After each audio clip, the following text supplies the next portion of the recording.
Obamacare.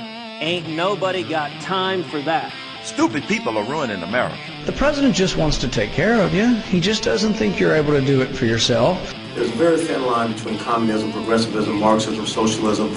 The empire will strike back. You still don't know that this was political.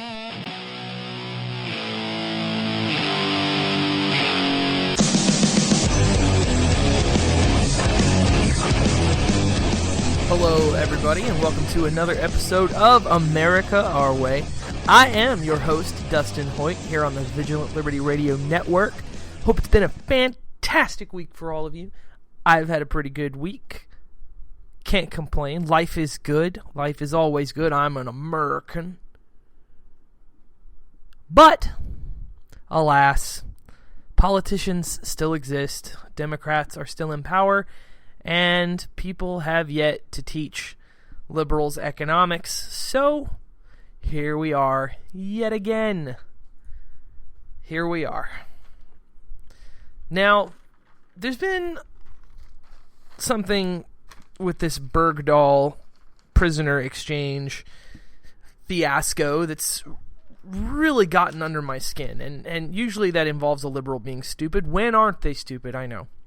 But this one was particularly irksome because intellectual dishonesty at its worst is something that really bugs me more than anything else. I mean, it's one thing to be ignorant on something like economics. It's one thing to be taught by moronic liberal professors and to buy into the Kool-Aid that you're spoon-fed from all angles and really just not understand so much of reality. But we find ourselves in this debate on Bergdahl and whether or not he should have been rescued, and it really irks me that liberals have taken to calling out conservatives who had originally said that no matter what, Bergdahl needed to be released. It really it's bothering me. It's trolling. It's trolling. To go out and say that conservatives are flip-flopping on the issue or that they're hypocritical because they called for a soldier's release and then changed their mind when they found out that he was a defector to the Taliban, you have a massive intellectually dishonest debate going on. You have people trolling. And it's sad because liberals really think that this is a good argument. Liberals are really getting out there, these leftists, and saying, oh, look at all of you flip-flopping. You're just doing this because you're racist, biggest, homophobe, Islamophobes that hate the president, and you don't care what the issue is. You just automatically disagree with him because he's a darky, and all this crap. And it's utter nonsense. It's complete and utter dreck. And it really disturbs me that you're not seeing more people addressing the stupidity of this. It bugs me that you're not seeing anyone come back at this. It's almost like they're not able to make an argument against it. So a lot of these liberal pages and liberal commentators and other generally moronic people have come out and said that the conservatives are hypocrites now because they were calling for his return years later. That is completely I'm speechless when I see it because it's one of those things like, do you even logic? Do you even? And the answer is no, they don't. They don't care. They think they're scoring cheap points, and they're not. They're not accomplishing anything except appealing to the lowest intelligence out there. The Democrat who has probably never read a single book in their life outside of Cat in the Hat. Because the whole problem with this situation is that when he first left, we did not have information on the fact that this guy was a defector. We didn't know about his note saying, hey guys, I know that I'm a soldier, but screw this, I'm going to go look for the Taliban because this war sucks. We didn't have that information. All we had was that there was a soldier who was being held by the Taliban. That's all we had. And with that information, the exact right response is bring that dude home now. Why is he still being held? If the media had time to report it, you didn't do your job. Get him home. Now, when you add in this information about the defection, the fact that he became, incensed and couldn't bear to be a soldier and fight the war in Afghanistan any longer, and that he was going to seek out the Taliban, it's a completely different picture, because he's no longer a soldier at that point. He's a deserter. And you could argue that a conscientious objector shouldn't be forced into combat. You could argue that. But that argument should have been made before he signed up for the military, or it should have been made to his superiors that he's a conscientious objector, he can't fight, and they'll put him in a desk job somewhere stateside. I mean, the answer is not to go seek out the Taliban. And more importantly, people talk about how he applied for the French Foreign Legion and didn't get in. And I can't help but wonder, if your whole goal was to be a peacemaker and you couldn't bear being a soldier, why didn't you join the Peace Corps? How about the Red Cross? How about any other service organization? But he didn't do any of those things. He signed up for the military, deserted, even asked his team leader, he's like, hey, can I leave with my weapon and my night vision goggles? They said no. So he left his equipment and picked up a canteen and a knife and took off, leaving that note about how he didn't believe in the war, etc., didn't believe in what they were doing. So for conservatives to be called hypocritical on this issue is just completely dishonest. And if you see a liberal doing that, please call them a moron. Just call them a moron and say you're an idiot and you're intellectually dishonest and you should really do some research. Just stop being a jerk. Stop being dumb. Just don't even engage them in an honest discussion. Just say, stop being dumb. Stop that. You're being dumb. Because it's not worth the conversation. If they can't see how that mistake is easily made, if they can't see how we didn't have all the information in the beginning and we were simply supporting a troop who was in trouble, then that you can't reach that person. So it's not worth it. Now, there is another issue with the Bergdahl thing that has concerned me, and this was on Hannity yesterday. People are upset with the Arabic statements that Bergdahl's father made in the Rose Garden next to Obama. And they're like, oh, look at Obama's smile when he's talking about God in Arabic and talking about Allah, and just generally really ignorant statements. Many of you live in the Middle East. Many of you know that I grew up in the Middle East. And so you may have some knowledge on this, you may not. For those of you who don't worry, I'm going to fill in the blanks. The father went out there and flat out said, my son is having trouble speaking English. He doesn't really remember how. That's a fact. He doesn't really remember how to speak English. So when the father goes out to the Rose Garden and wants to make a statement to his son, he's not going to do it in English. His son speaks Arabic or Pashto now. So he made the statements in Arabic or Pashto. There's debate over which. I think it's Arabic. It sounded like Arabic to me, and with my background, it's a pretty good indicator of what it is. Now, what he said was basically one of the Muslim prayers. And it's not like a radical Muslim prayer. It is the Muslim prayer that every Muslim says when they pray 5 times a day. Muslims get their carpet out, they face Mecca, and they pray 5 times a day. That's their religion. And even the Muslims who disagree with the Taliban do this. They say the same words, and it's praising God. It's saying, all glory to God, thanks be to God, etc. Except when they say it, it's in Arabic, so they say Allah. So what this man did was say a prayer to God in a different language because his son is having trouble speaking English. For everybody to freak out because he said it in Arabic or Pashto is ridiculous. The man is not a Muslim. And a lot of people are saying, oh, he looks like a Muslim because he's got his beard, and his beard is like a Muslim. And it's like they're not even trying to understand the situation. The man looks like a Muslim because he grew the beard out trying to get sympathy from the people holding his son captive. Understand that. He is trying to get sympathy from the people holding his son captive. If you were in that position, I hope you would grow the biggest freaking beard in the world and wear a thobe and gutra, the standard Muslim garb. As many of you put it colloquially, a rag on your head. I hope you would do that if your kid is being held by terrorists. That's the right thing to do.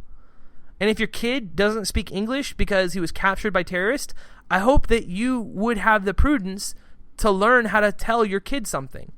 This guy learned Arabic to do that, and he said a prayer to God.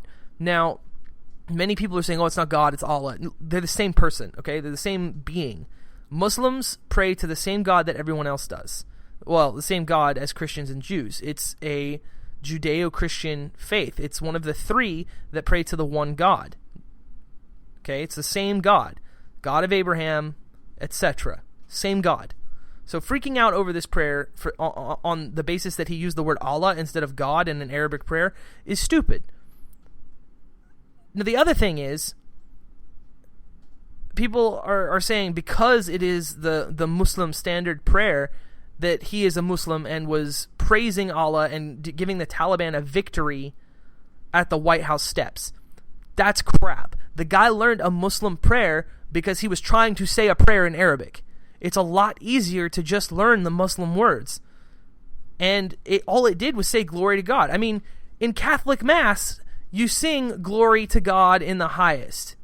You sing those words. It's the same thing, except he said it in Arabic. To be pissed off about that is to be ignorant as hell. And I really, really hope that you folks out there are not among those criticizing this, because it's just it's the language he said it in, and people think it's Muslim. The guy's a Calvinist.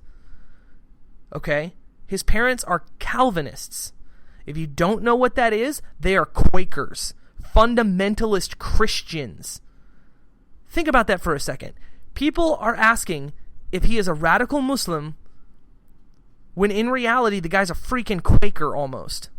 A Quaker, a Calvinist. I mean, you would not go to Jedediah's barn and accuse him of being a terrorist after he made a buggy for you or a rocking chair. You wouldn't do that.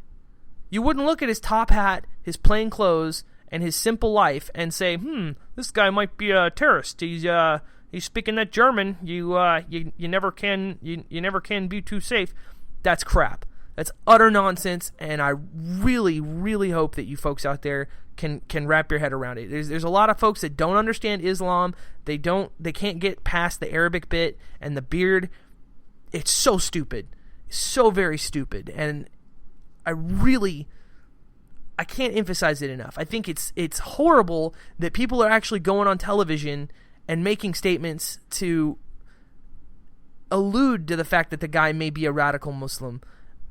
They're in the news business at a large news organization like Hannity's. A producer should have stopped him from doing that.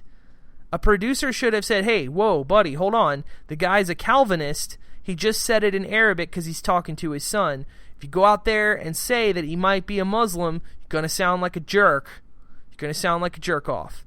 I mean, albeit Hannity did invite two Muslims on his show to basically say, he's just saying a prayer. It's not radical. And then one of them was like, well, it could be technically. And they're doing it because they were brought on the show to do it. But the bottom line is, it's not okay.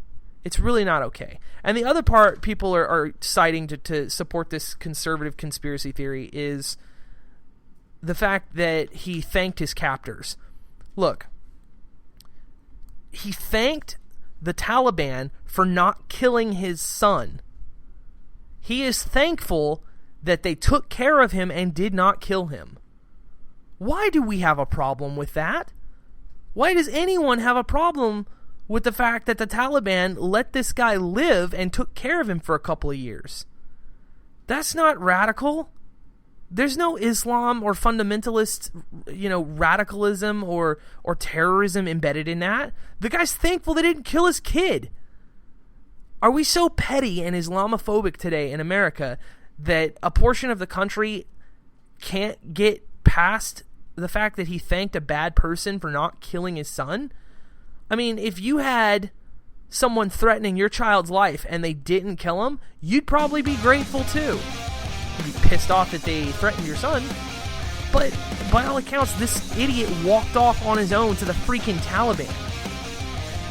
Alright. We'll have more when we come back from the break.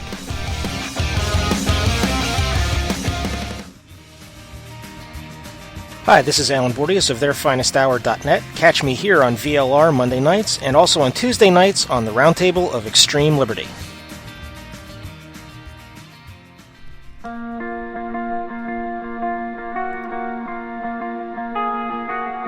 Hey everybody, alright, we're back. Now, I'm going to talk a little bit about an amendment in the Senate that has really got me worried. Not really. I'm not actually worried about it.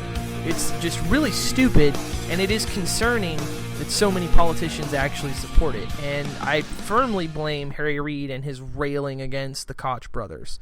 There has been a constitutional amendment proposed in the Senate. There's no way in hell it'll ever pass Congress because it's incredibly stupid. But the Senate Democrats are trying to amend the First Amendment. I'm not kidding. They've designed this amendment that is targeted at stemming political spending. That is how much people can donate to a political campaign, candidate, etc.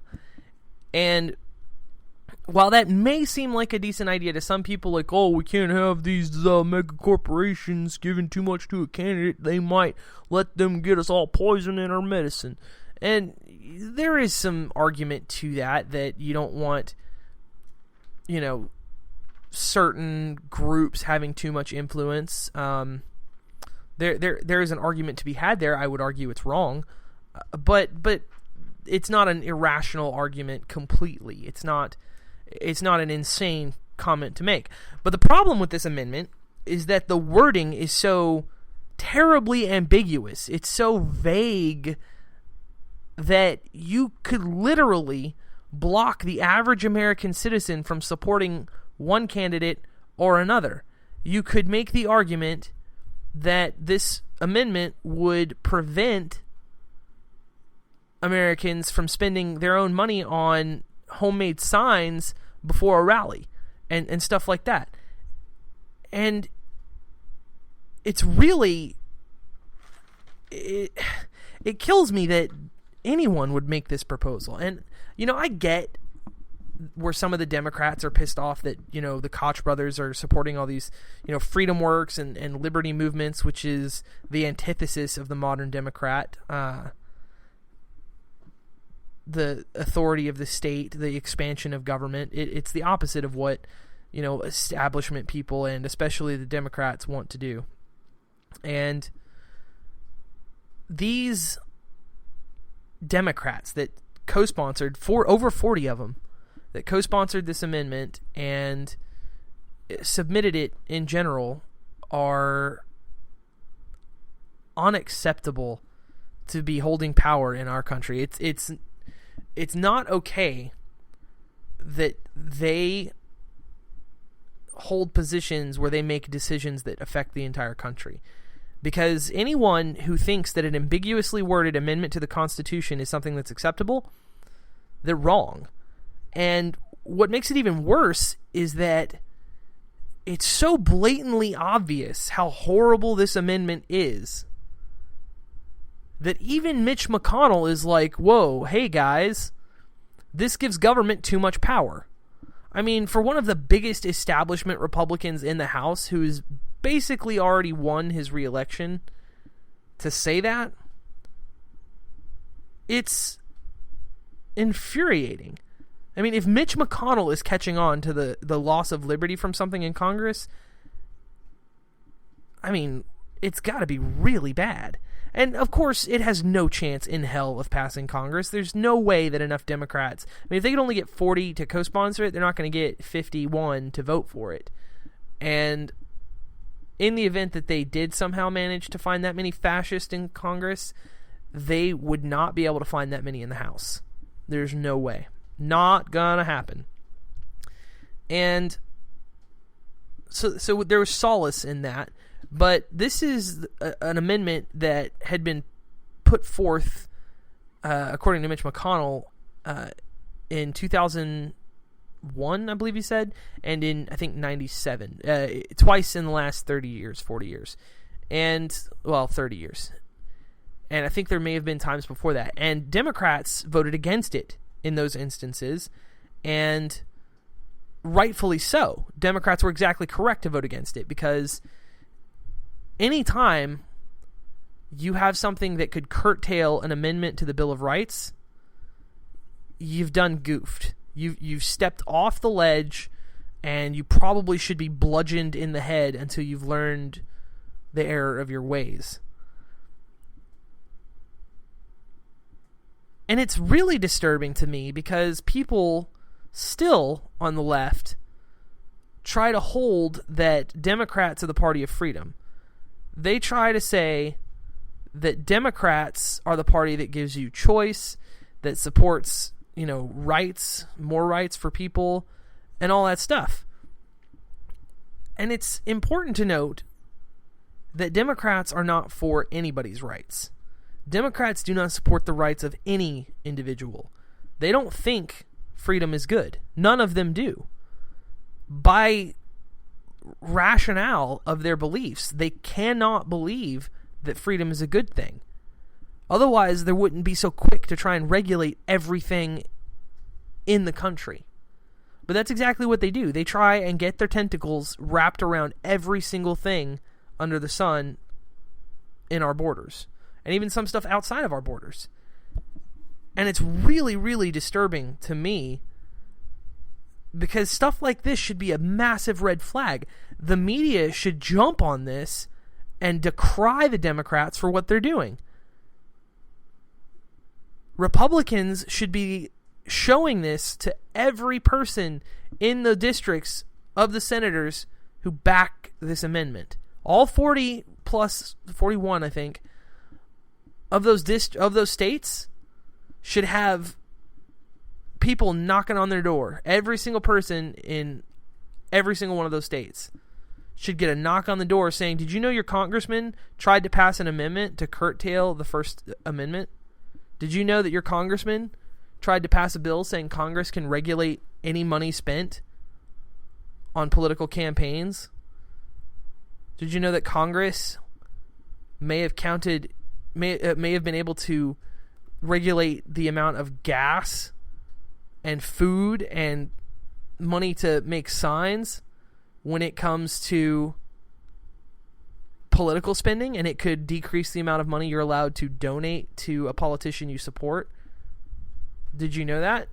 Did you know that it may also have given them the ability to regulate any guests on a radio show or a television program that's not news, like Hannity or O'Reilly?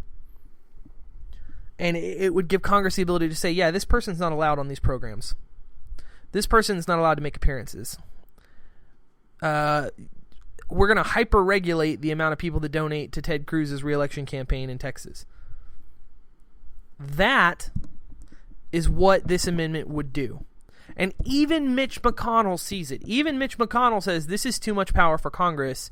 You guys are screwing up. You done goofed. Even Mitch McConnell. I mean, Mitch McConnell is one of the anti-liberty conservatives in Congress, as far as I'm concerned. But he stepped up to the plate on this one. I'm going to give him the high five he deserves on this note. But when you have Democrats claiming that they support the rights of gays, but they're not making the argument that gays getting married is something they already have the right to do. They're not making the argument that government has no right to regulate marriage because it is a choice 2 people make, or 3 people make, or 12 people make when they love each other, or when somebody really loves their computer, or their, a rock. I don't care. If you really love a bottle of wine, you can marry that. I don't care. It's a voluntary contract that means nothing to the government. Now, you can argue the spirituality You can argue that. But as long as we are talking about government, that's not part of the equation. As long as we're talking about government, spirituality stays out of it. So you can have whatever moral objections to certain kinds of marriages that you want, or spiritual objections. But when we're talking about government, we're talking about rights, and the government has no right to tell you who you can and cannot contract your life to. And so the fact that Democrats think that they need to regulate marriage and that laws should be passed to reinforce certain people's rights to marriage is to imply that government somehow has the right to tell you anything about who you can marry. And that's just one further instance of how they can't be for freedom. You've also got Democrats who think that African Americans need a handicap to go to good schools. They think African Americans need a handicap to get good jobs. They think that African Americans should have lower test score thresholds to get into schools to get jobs in fire departments and police stations and all that stuff. They think African Americans need a handicap. Tell me how that's pro-freedom. Tell me how that does anything but cripple African Americans, and tell me how it's anything but racist. It's completely racist to say that an African American is dumber than a white person and should therefore have test scores lower to compensate, or a handicap to compensate. That's not acceptable. Just as it's not acceptable for a soldier who is of a certain height or weight or skin color or gender to have different standards on whether or not they're frontline ready. I mean, if you got a really, really fat guy that's like, I want to be a Marine, is it fattest to say homeboy needs to lose some weight before he's in the trenches? No. He's a human being. He can work hard and earn the position. And it doesn't matter what your persuasion is. White, black, tall, short, gray, purple, gay, straight, married to a computer, religious, whatever. It doesn't matter. You either can do the task or you can't. You're either up to snuff or you're not. That's the only truth. And Democrats, they don't believe that. They believe they should be able to regulate it. So it's no surprise that they also think that they should be able to regulate your free speech, your rights to defend yourself, all that jazz. It's no surprise at all. I mean, it's the same reason why you've got Democrats in northern states who pass laws saying that kids should be able to block their parents' ability to see their medical records so that way they can get on birth control or something even if their parents don't approve. Taking away parents' rights. It's the same reason why the Democrats support Common Core standards and want Common Core pushed on children and don't want to tell the parents about it, and they don't want the parents to be able to criticize the school district, because then the parents would have say over what the children learn. Democrats think they know better. They don't want you to have that freedom. It's why Democrats are so vehemently against homeschooling. They don't want you telling your children to think. They don't want you learning things. Democrats want you to do as you're told, listen to what they say is correct, and go along to get along. That's why all of their arguments are so inflammatory. They're always talking about right side of history, that's racist, that's sexist, that's evil, that's slimy, dirty air, dirty water, bigotry, narrow-minded. When in reality, they are no better than anyone they criticize because A, they didn't make the world, and B, because their policies don't support freedom. They support subjugation. They are not the party of choice. They are not the party of freedom. They are the party of enthrallment. And so it's no surprise to me that Democrats proposed an amendment to the Constitution to curtail your political contribution rights, your free speech politically. They don't believe that you should have freedoms. They believe that you should be allowed to have just enough to not enrage you and overthrow the government. I think that most Democrats actually admire communist China because of how they are able to control political dissidents in their country. They don't deal with that. They're like, look, we know best, and if you don't like it, we're going to lock you in your house, maybe shoot your family, or throw you in jail. It's no big deal. Just go along and get along. Be on the right side of history, bro. Such is the Democrat Party today. We'll have more when we come back.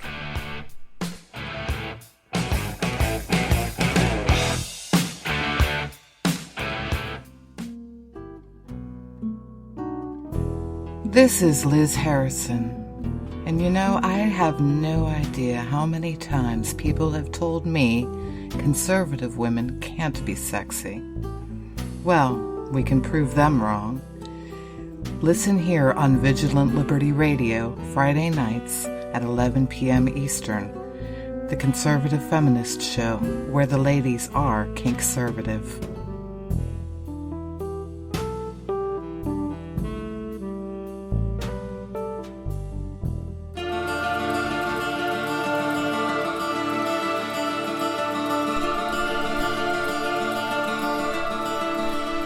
Hey everybody, we are back.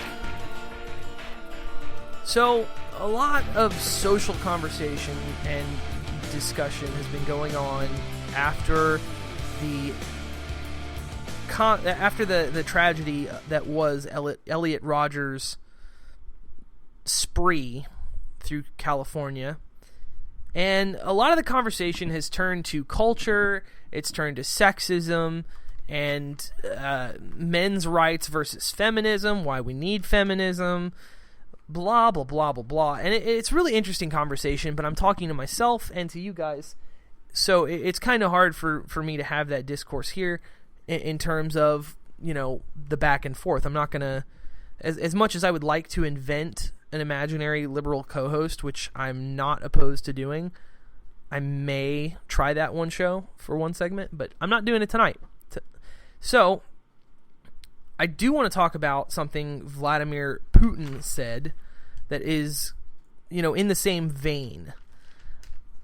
This is an article on Politico. It's basically just quoting what Putin said.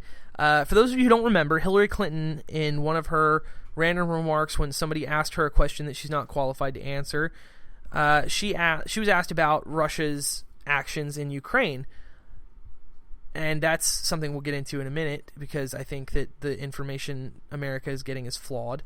But Hillary Clinton made remarks saying that Russia's involvement in Crimea is similar to pre-World War II Germany, Nazi Germany, Hitler. So not only should people be crying foul because Hillary used a Hitler comparison, which we don't do. We don't compare people to Hitler because that's a faux pas. People get very incensed and upset because, you know, the family members may have died because of the Holocaust. It's a huge tragedy, and it's a harsh accusation to make. Now, the problem with this comparison, first off, is that Germany, under the Nazi Party, had this idea that there were German minorities in their surrounding countries that needed to be part of Germany, and they were being oppressed in these other countries, and they must be liberated. Now, Germany invaded Poland and Belgium and France, etc., all of these countries, even after signing treaties like, oh, we invaded this one, but we promise we're not going to invade the next one, and then they did it anyway. And there was no sort of, you know, voting or anything that happened. They just marched in, took it, and said, we are the master race. And to compare that to what happened in Crimea is just another example of leftist intellectual dishonesty. Now, I would argue that her comments in the context of what the Obama administration has been pushing as far as the narrative for that country, you can make arguments that under the pretense that everything the State Department has said on Crimea is correct, then maybe her comments had some merit. Completely forgetting the fact that there was no military invasion of Crimea. Let's just completely forget that part. Now, the problem with what the State Department has said is that they claim that the elections were rigged and that Russians were the militants, that they weren't pro-Russian militants, they weren't pro-Russian Ukrainians, they were actual Russians, and that we should all just understand that Vladimir Putin is power-hungry and looking for more territory, and he wants to reunite the Soviet Union. Now, I have a problem with this because we're no longer in the Cold War, folks. We are no longer fighting the Ruskies. And I feel like a lot of people they can't let go of the Cold War mentality. Now, you could argue that conservatives have this problem because they missed the Reagan years. That'd be a fair argument to make. But what a lot of people don't realize is that Russia's not our enemy anymore. Russia could be a very valuable trading partner and arguably one of our very best friends in the world if America didn't do really douchey things to other countries. Now that Russia is not communist, now that Russia is not trying to spread communism in order to eradicate the capitalist pigs, they're not our enemy. Now, a lot of people posit that Vlad's dream is to reunite the Soviet Union and make Russia great again. Now, the problem I have with this is that Russia became great again with the help of capitalism. That's just the way it is. And I think Vladimir Putin is smart enough to realize that. As such, I also don't think that Vladimir Putin is stupid enough to poke the bear. He's not going to mess with the United States. I mean, arguably Obama is a pushover who's not going to do anything. And the Chinese and the Russians both realize it. But I don't think Russia is actually interested in expansionism like America is talking about. I am of the mind that if you look at who the Ukrainian people voted for, they overwhelmingly voted for pro-Russian people to represent them in politics. Now, when you take a look at the massive riots in Kiev, and you look at the president who was ousted in Ukraine, you see that he was a very pro-Russian guy. And a lot of people, all they saw was the riots in Kiev. They did not, however, remember that there's a whole country there. They did not bother to take into account that one city is not the entire country. If there were massive riots in San Francisco, California, for instance, because a Republican president came to power, would we discount the rest of America's politics? Would we just forget about them and say, oh, look at these riots? That must mean that their government's corrupt and they need a new leader. Now, arguably, and factually, the Ukrainian government is corrupt. But the rest of Ukraine is former Soviet territory. It's Russians that were planted in these areas by Lenin, and they still have the old monuments to Soviet Russia in their towns.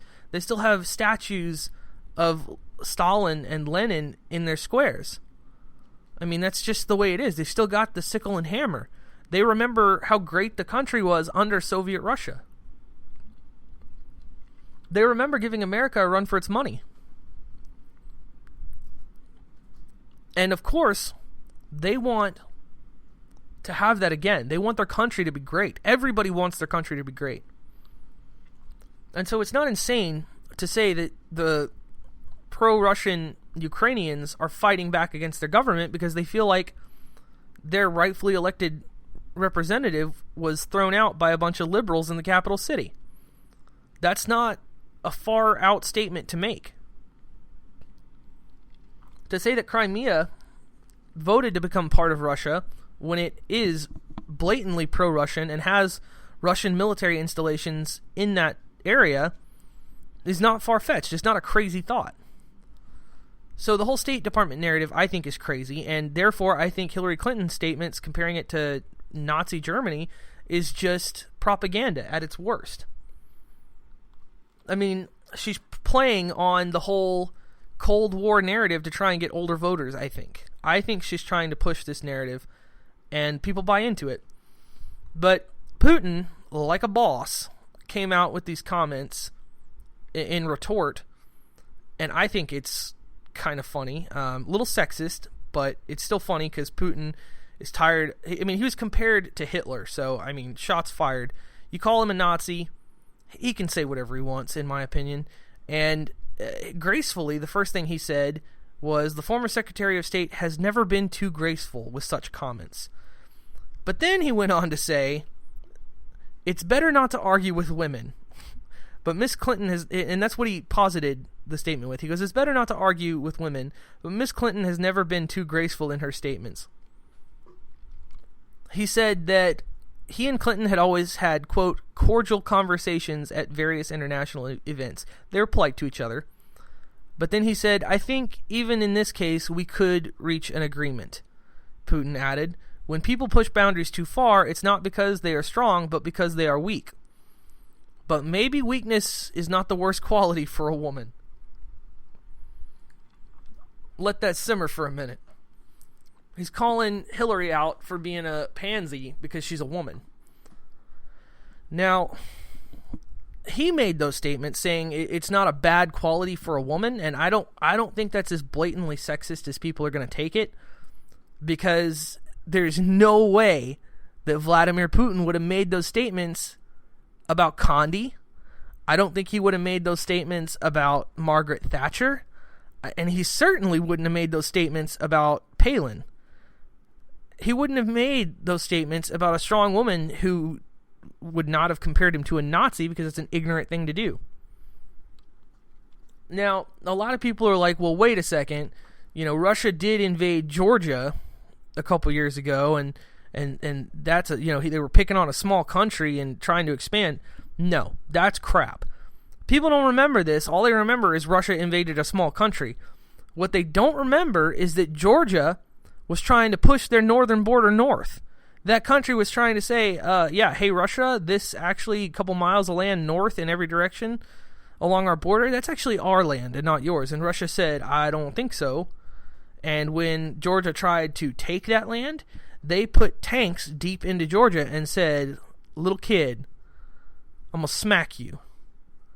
That's not a direct quote, but I imagine it went something like that because Putin is a beast who probably wrestles bears in his free time. People forget that. And they still say, oh, well, he shouldn't have invaded, blah, blah, blah. Look, what would Texas do if Mexico tried to push the border north? We already know what they do. It's called the Mexican-American War. We wouldn't stand for that for a second. If Canada tried to push its southern border south, America would not put up with that. There's no way. We would put the boot to the Great White North. That's just the way it goes. If some country tries to take part of your land, you're not going to let it happen. Now, a lot of people argue, well, you know, he took Ukrainian land. Look, those people voted for it, period. And I don't think Putin's statements were sexist. I think he was taking a jab at Clinton for being weak, saying, oh, well, it's not bad to be weak. She's a woman. Now, you could argue that the idea of women being weak as a good thing is sexist, but I don't think he was saying women. He said it's not a bad trait for a woman. Not a bad trait for a woman. this just one singular individual. He's directing it at her, not at women. So I think that's important to note. Albeit Russia is kind of bigoted, but I think in this case, Putin was very clear he was talking mess only to Hillary Clinton. And that's fair. She called him a Nazi. That's what she gets.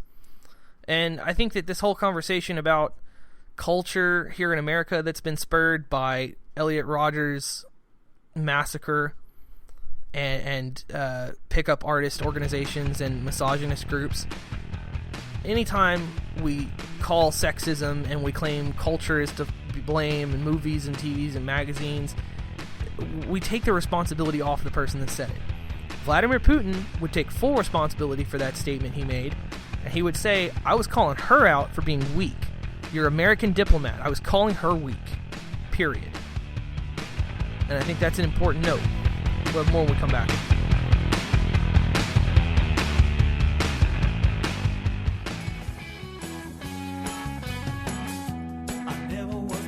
Hi, this is Taylor, and while you're listening to all the other great shows here on Vigilant Liberty Radio, be sure to check out my show on Saturday nights called Saturday Night Cigar Lounge.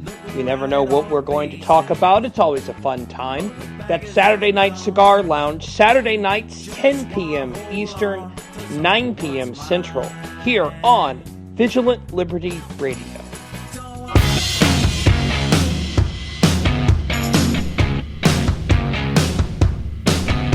All right, everyone. There's something very serious we need to talk about. Probably the most serious part of my entire show today. Staggering, disheartening, horribly graphic video has come out of President Obama doing something that I believe makes him a traitor to this nation. I believe it's an impeachable offense, and it disturbs me all the way down to my soul. New video has come out of President Obama lifting weights. I use that term loosely. President Obama was in Poland in a hotel weight room, and he clearly had no idea what he was doing and made a fool of our entire country. As many of you know, I am a weightlifter, and I pride myself on being one of the strongest people I know. And I think that as a president of the United States, you should also be strong. Woman or man, it doesn't matter. You should lift. Because if you can't govern your own gains, how can you govern a country? But really, though, this video that came out was absolutely pathetic. And I say that in the nicest possible way, because at least he is in the gym. Well, no, I take that back. That's not true. He only did like one thing kind of right, and it wasn't even that right. It's just horrible. It's pathetic. And we're going to talk about it in detail, because I feel like nobody in the media knows anything about lifting, and it's something important that needs to be discussed. President Obama appeared to be what was I think was supposed to be a shoulder day. Now, as President of the United States, he should know that having a day solely dedicated to your shoulders is ineffective and inefficient. You should be doing push-pull or full body 3 days a week. To hit just one body part 1 day a week is ineffective. He should know that as Commander-in-Chief. But laying that aside, if we look at the actual lifts that he did, he was using very light weight and making faces as if he was really lifting, and was not doing any of the lifts properly, and even appeared to be making some up in an incredibly stupid, disrespectful, and I would say worse than a 7th grade weightlifter in middle school would do. I mean, no disrespect to any 7th graders that may be listening. I mean, some of your peers might not be good at weightlifting, and Sadly, the Commander-in-Chief looks to be about at your level, bro. It's just how it is. It's sad and it's pathetic. He started out doing overhead press with dumbbells. He had 2 separate weights in his hand, and he lifted them up over his head, extended and locked out his arms, which is good, and then only came down halfway. He didn't come all the way down. He only did a partial movement, 90-degree angles, and if he was a bodybuilder, that would be acceptable. But he did not come all the way down, which would be a more acceptable overhead press, and he did not extend his body forward and lock them out over the back of his head to fully activate the rear delt. I know, it is a national tragedy. He is not training 2/3 of his shoulder muscles. He is going to be disproportionate and shaped weird. But sadly, Commander-in-Chief has not called me to discuss the matter, nor has he called any of the professionals that I am in contact with who would like to help him with his gains. He also did this weird lunge power clean thing that was reminiscent of a 1980s workout video that should never be done in public, or at all, really, unless you're really fat and don't know what you're doing, and in which case I'm just happy you're lifting. But I mean, it's like he did a lunge and then put him up to his chest and then pressed him over his head and then did another, and I saw it and I cringed. I saw it and I cried for my country, and I died inside a little, because as Commander-in-Chief, I would install a weight room in the White House, and I would hire a Secretary of Gains who would be head of the Department of Gains and would be charged with making sure America loses its humanity and embraces the way of aesthetics and strength. But our president clearly doesn't even have a qualified personal trainer of any kind teaching him anything.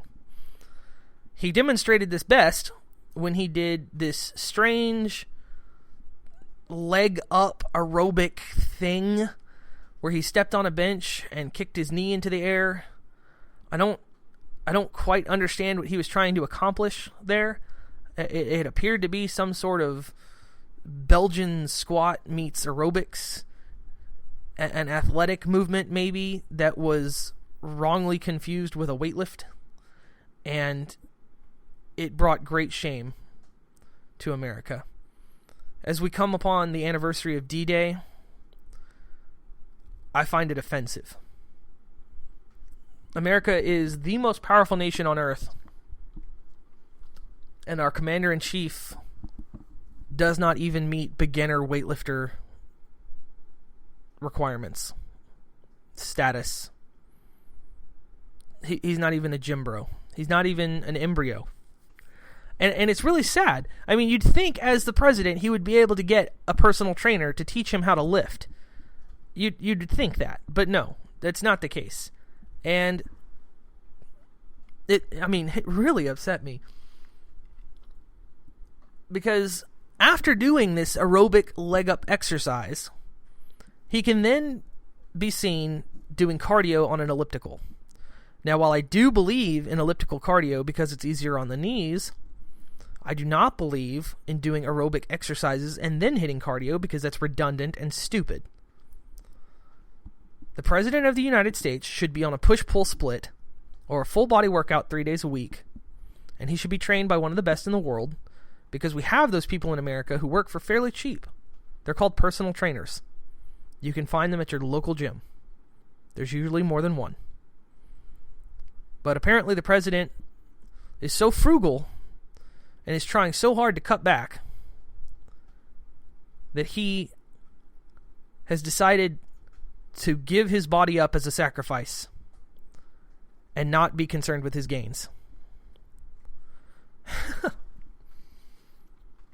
No, but really though, I mean, when you've got the First Lady pushing this,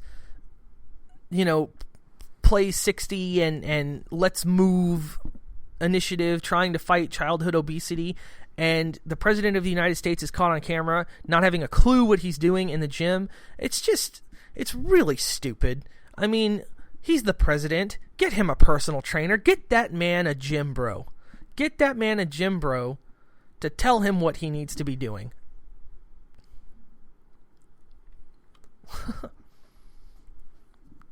But really, though, it was pathetic. I highly recommend all of you watch the video. If you want to laugh, it's pretty good. I mean, even if you don't know anything about weightlifting or fitness or anything, it's entertaining because he looks like an idiot and he's making these faces, straining with like 15-pound weights, and it's just as a man genetically, he should have higher strength than that. Just in general. At least he did lateral raises, which engaged the middle of the shoulder, but he never did anything really for the rear delt, the rear deltoid, the back of the shoulder. And if you're not going to work the back of your shoulder, what are you doing, guy? Disproportionate lifts. But no, I have an interesting proposal. I think that Americans who want to run for office should also have a fitness test. For example, if you cannot walk due to old age, maybe you should not serve in Congress. If you have a disability like Greg Abbott, you're obviously excused from the lower body portion. I still believe that you should be doing your upper body. I don't believe there's any excuse. We have paraplegic bodybuilders. There's no reason for that. And I honestly believe that having a firm understanding of fitness and weightlifting shows that you care enough about your health and you care enough about your body that you might have some self-esteem, some work ethic, some drive to be your best. And if you're not really concerned with fitness, if you're not really concerned with getting in shape, it shows kind of a sloppiness and a lack of dedication to yourself. And if you don't have that pride, that can be a problem in terms of what you're doing in office.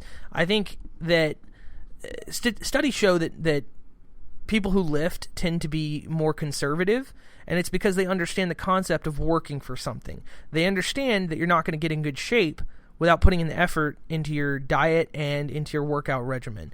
And that teaches this natural law that you can't have something for nothing. Even when you inject steroids, it does nothing if you're not on point with your diet and your lifting routine. I mean, you might be able to get bigger, but it won't necessarily make you symmetrical. It won't make you stronger necessarily if you're not lifting right. You could still get serious injuries, and you could hurt yourself if you're doing it wrong.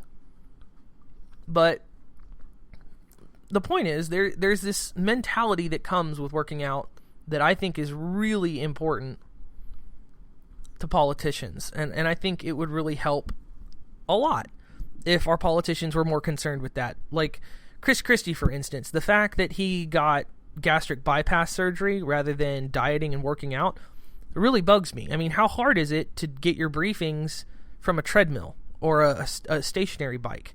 How hard is it to walk around your office, your Capitol building? How hard is it to lift weights at the Capitol building or even at a gym nearby? I mean, it's not that hard, and it's really not that hard to watch your diet. So I think that the trade-off that comes with being in shape and learning that lesson about working hard, I think that really instills something in people that we should probably be looking for in our leaders. That's one of the reasons I really admired Sarah Palin, is because she's a marathon runner. She knows her way around athleticism. She understands how hard it is to accomplish something. And that's one of the reasons why I think she was, going after corrupt politicians in Alaska. I think that's why she was okay with tackling the big issues in her state. I mean, no matter what you think about things that she has said or her intelligence level, I mean, there's lots of people that disparage her, but when you look at what she did in office in Alaska, you see that she has this hard work, hard-nosed ethic of just, I'm going to get stuff done, period. And that's just the way it's going to be. And I'm going to do everything in my power to make that happen. And that mentality is obvious when you look at the fact that she runs marathons and stays in such great shape. Now, obviously, like I said, exceptions for people with disabilities, and there are a very small portion of the population, not as many as actually claim it, that have hormonal problems and need to see a doctor. But I think it's important that that people understand that work ethic. I mean, there is something to be gained besides gains from pushing yourself to your breaking point in the weight room or on the track or on a run. There is something taught that's almost primal when it comes to fitness and nutrition. The discipline that requires and the discipline it shows is a testament to your character. And I would argue that this ridiculous, comical episode of Obama in the gym just further enforces what we've already seen with all of these Obama scandals, where he just doesn't really care, and he's like, oh, I found out from the media, and I don't know anything. And it just kind of further enforces this ridiculous concept of him being uninformed and irresponsible, because he can't take responsibility for these things because he hasn't learned that lesson. Alright, everybody, that's our show this week. I hope you enjoyed it. You're listening to America Our Way. I am your host, Dustin Hoyt, here on the Vigilant Liberty Radio Network, and we will see you next time. Hopefully you catching Liz and Taylor over on The Right War tonight. Have a good one.